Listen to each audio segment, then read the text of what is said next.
kelihatan. Saya 2 jam ini, jam 11 ini, saya akan coba diskusi dengan Bapak Ibu ya, mengenai audit skill teknik ya, dengan versi ISO 2101 dan ISO 9001. Secara pendekatan audit hampir sama dengan audit-audit internal yang lainnya, ya kan. Tetapi secara tujuannya agak berbeda, ya kan. Karena dalam ISO ini tidak ada tujuannya yang memberikan dampak terhadap personil ya, sampai pidana itu nggak ada di sini. Tujuan daripada ISO ini adalah bagaimana sistem itu bisa diperbaiki. Jadi kalau ada temuan yang dicari adalah kenapa terjadi sebuah masalah, ya kan? Bisa jadi karena sistem belum ada, bisa jadi karena kompetensinya memang nggak sesuai disuruh, ya kan, jadi masalah dan lain-lain. Nah ini yang di dalam ISO 21 atau 9001 kita akan lihat. Tapi sebelum kita ngaudit 2 standar ini, berarti Bapak Ibu sendiri juga harus memahami esensi daripada audit kriteria yang kita lakukan gitu. Supaya kita ketahui bahwa ISO 2101 ini adalah istilahnya EOM, Educational Organization Management System. Di mana kalau kita bicara tujuan akhir daripada manajemen sistem itu adalah bagaimana organisasi bisa menjadi sebuah organisasi excellent. Tujuan dari excellent itu adalah ke sustainability, ke sini nih. Jadi memang excellent, tapi so what gitu. Excellent di sini adalah bagaimana organisasi tetap sustain. Sustain itu artinya adalah keberlanjutan, ya kan. Bagus, tapi habis itu 2 atau 5 tahun lagi habis berhenti gitu. Itu namanya bukan sustainability management cycle. Nah, ini yang kita tuju. Jadi kalau Bapak mengaudit AMI, tujuannya adalah waktu kita audit, bagaimana audit itu adalah yang diaudit itu memastikan keberlangsungan daripada proses dia, ya, keberlangsungan proses dia. Sehingga bicaranya apa? Sustainability. Kalau kita bicara sustainability, berarti 2 pokok yang harus dilihat, yaitu adalah pertama adalah risk ya, risiko. Artinya Bapak Ibu kalau ngaudit departemen, unit dan lain-lain, kita tanya ke departemen itu dibentuk tujuannya apa? Terus apa kontribusi departemen tadi terhadap keberlangsungan UIN Jambi? Berarti apa? Kalau bicara keberlangsungan UIN Jambi, berarti departemen itu tahu nggak resikonya kalau dia tidak berkontribusi, ya kan? Risknya berarti. Kalau departemen tidak berkontribusi, berarti dia apa? Akan mempengaruhi keberlangsungan UIN Jambi, risknya. Terus tahu nggak kalau dia melakukan itu apa opportunity-nya, peluangnya? Bahasa lainnya itu SWOT analysis. Berarti kalau kita mengaudit organisasi atau departemen, kita tanya ke mereka dulu, ente tahu nggak SWOT ente gitu? Strength-nya, weakness-nya, kelemahannya, peluangnya sama ancamannya. Ya kan? Untuk apa? Sustainability, keberlangsungan. Bicara keberlangsungan UIN Jambi maupun keberlangsungan unit atau departemen yang mau diaudit, ya kan? Sehingga dari risk and opportunity akan menjadi sebuah KPI atau sasaran mutunya. Untuk menuju apa? Menuju excellent atau sustainability. Jadi ini yang hati-hati Bapak Ibu, ya. Jangan datang itu langsung audit tanya apa? SOP. Ya kan? SOP itu adalah salah satu cara untuk mengendalikan atau mengelola risk dan opportunity. Jadi bukan SOP-nya dulu. Ya kan, auditor harus tahu dulu apakah departemen ini tahu nggak resiko sama peluangnya dia. Kalau dia tahu dan benar, bagaimana mengendalikannya? Salah satunya adalah dengan apa? Dengan mengendalikan kegiatan. Kegiatan tadi itu apa? Ada metodenya, bentuknya bisa SOP, baru itu. Nah, kalau ISO yang dulu itu adalah bukan risk and opportunity, ISO yang dulu adalah sifatnya quality assurance atau tulis apa yang dilakukan, lakukannya tulis. Jadi kalau datang kita nanya SOP-nya dulu. Mana SOP-mu, terus bagaimana implementasinya. Itu namanya adalah compliant audit. Ya kan? Sementara dalam ISO sekarang itu ada 3 yang diaudit. Compliant, performance sama sustainability audit. Karena ya jelasin lebih lanjut. Nah, jadi kalau kita bicara sustainability seperti ini, berarti seorang auditor itu harus mulai dari atasnya dulu. Mulai dari visi misi ya kan, SWOT-nya dulu ya kan. Tapi hati-hati, banyak organisasi yang tujuannya, targetnya itu adalah kualitatif. Apa itu kualitatif? Yaitu sesuatu target yang tidak terukur. Seperti apa? UIN Jambi mau menjadi perguruan tinggi kelas dunia. Itu kualitatif. Harusnya apa? Apa indikatornya kelas dunia itu?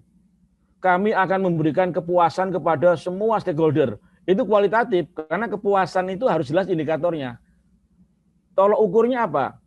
Mengapa harus ada indikator? Karena kalau nggak ada goal atau objektif, yang berikutnya apa? Kita nggak bisa ngukur, karena nggak ada alat ukurnya. Kalau nggak ada indikator terukur, ya kan, kita nggak bisa membuat sistem, ya kan. Kita nggak bisa membuat program, karena apa? Tujuannya itu tidak terukur, gitu. Ya kan. Nah, ini yang diminta oleh ISO. Jadi harus jelas kemana tujuannya, yang kualitatif itu, misalnya memuaskan atau menjadi kelas dunia, kemudian harus di breakdown menjadi indikator yang kuantitatif, ya, yang terukur. Kelas dunia itu kapan? Dan apa indikatornya? Top 500, top 100, top 300, itu kan. Ya kan. Menjadi riset center di Indonesia. Riset center yang seperti apa? Seperti itu. Ini jelas harusan.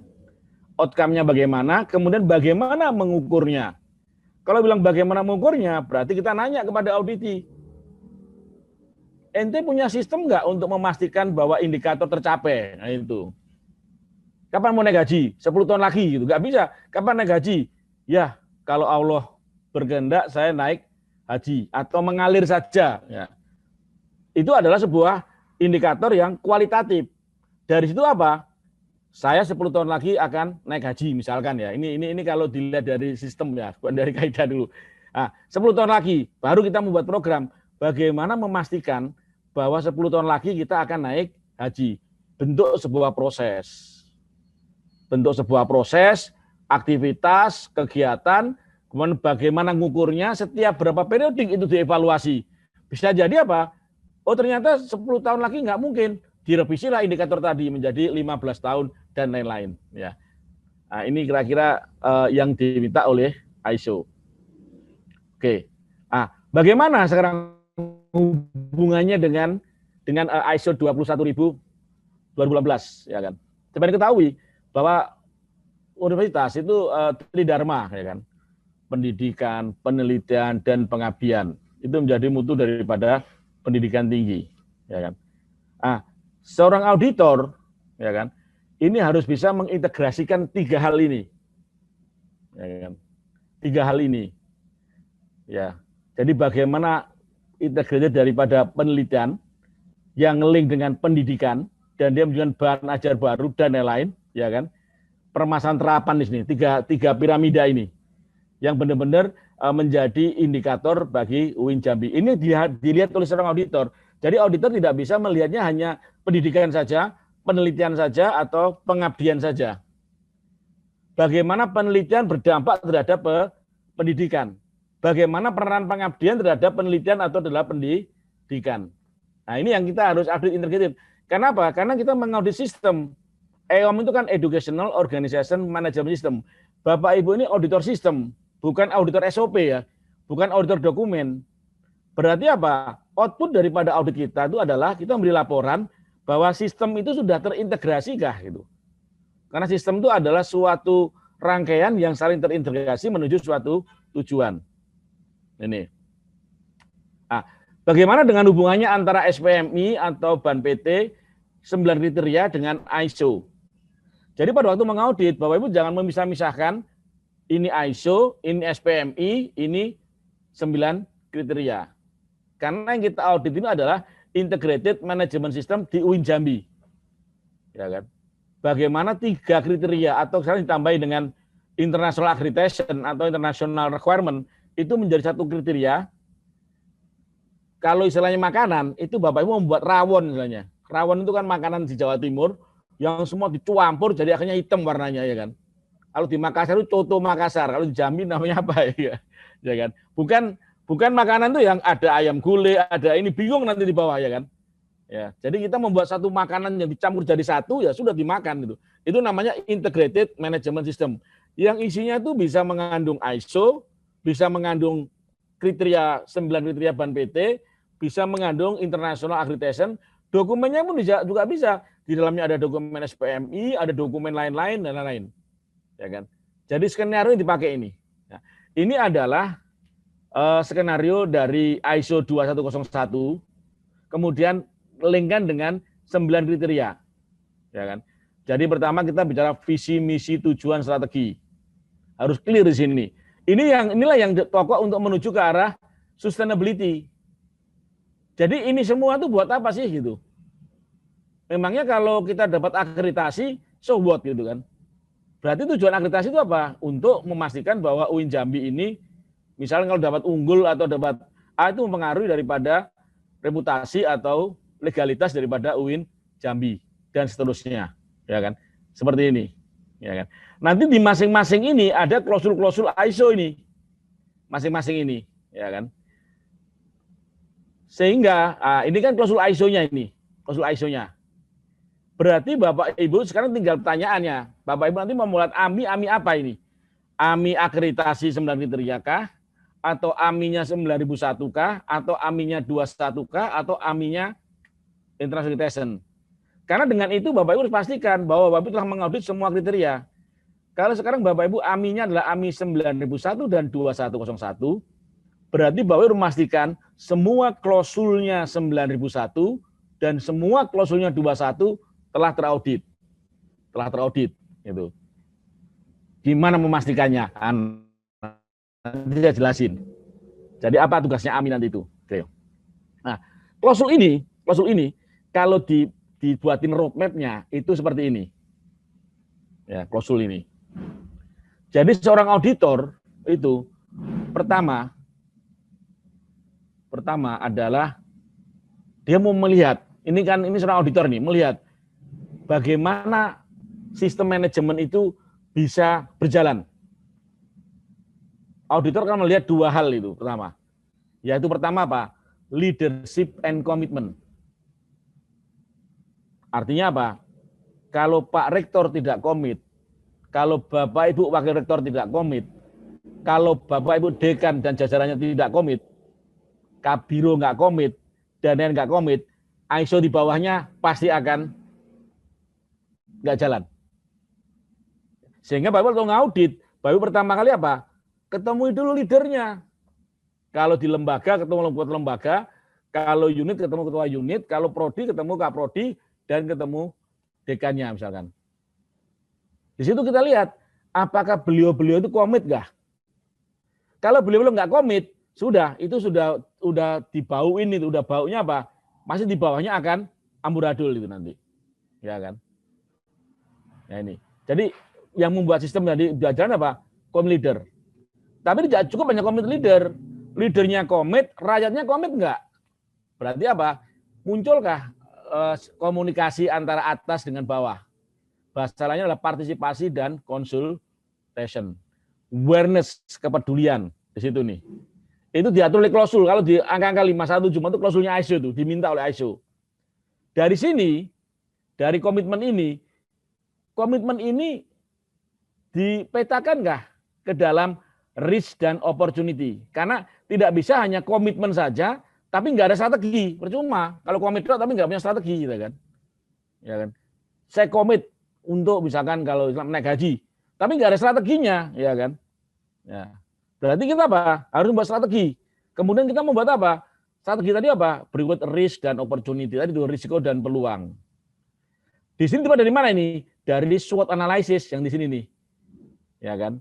Kemudian apa? Kemudian di sini kita juga nanya, apakah UIN Jambi punya syahadat ISO kah? Syahadat ISO lah ini. Kami karyawan UIN Jambi komitmen untuk memuaskan ini. Itu syahadatnya ISO itu.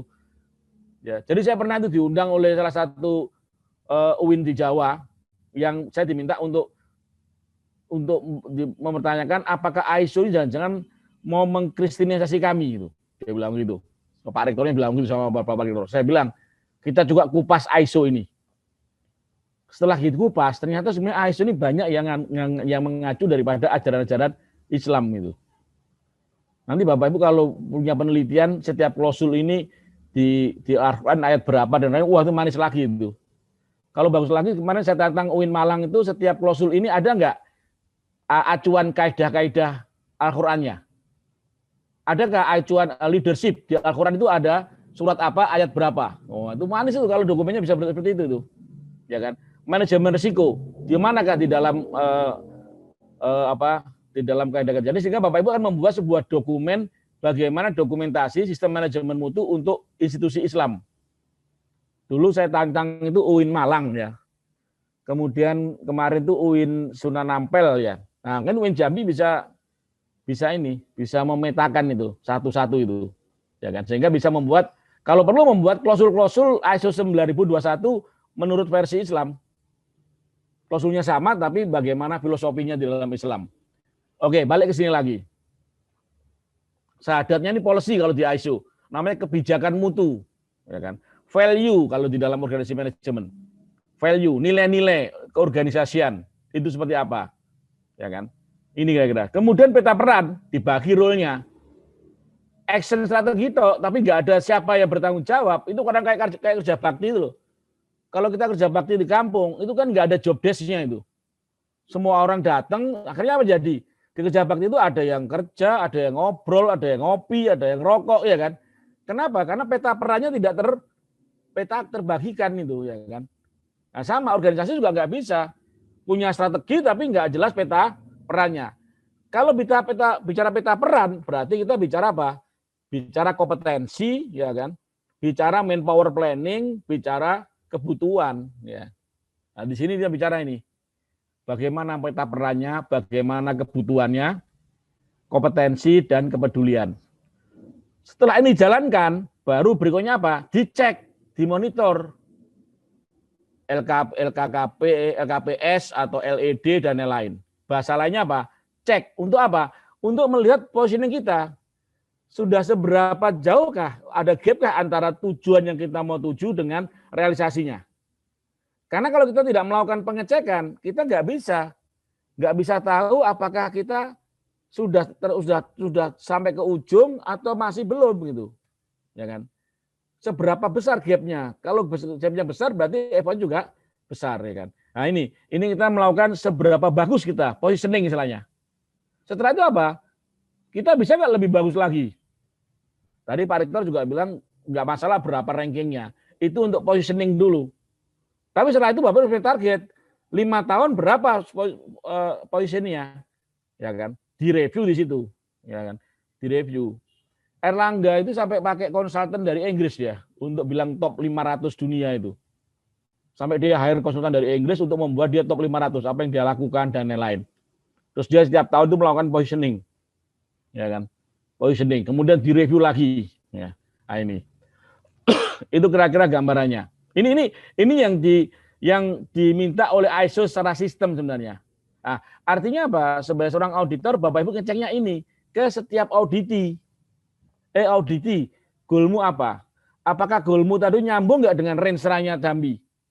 Kalau nggak nyambung, loh, nggak bisa itu. Karena kita bicara sustainability-nya UIN Jambi. Jadi ente itu ngambil range yang mana gitu. Ngambil SWOT yang mana. Setelah diambil, dijadikan apa? Target atau sasaran mutu. Jadikan key performance indicator. Dari situ baru ada resiko kah untuk memastikan itu bisa terjadi. Terus peluangnya apa? Kemudian jadikan apa?